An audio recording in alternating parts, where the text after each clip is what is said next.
Stromboli volcano, and it is also island in Italy, is erupting yet. This volcano is beautiful.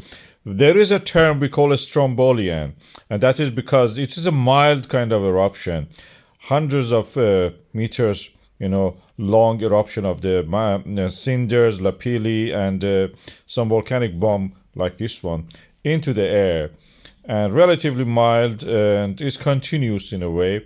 It's not very violent, and it's famous for this. We name it after this. Even in thermal image, you can see that the size of it. Sometimes it can have something that we call as a pyroclastic surge, as you can see here. And yet they are not like what we see in Indonesia.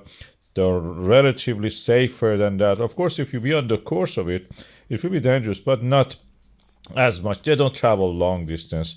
The island is small, although it has settlements on the other side. You can go actually have your meal, take a room, just sleep there. This this side of it is the volcano. From the other side, you can come and have a look.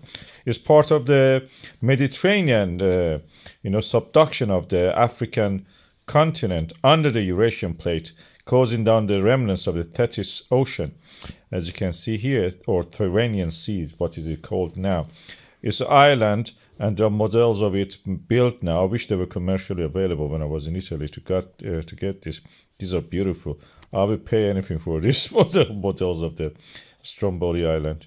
That's beautiful. So this is somewhere to think about and visit if you are in the Italy. That's a nice thing to go and see it. If worth, it's a volcano, and you can go on the Amalfi Coast at the same time.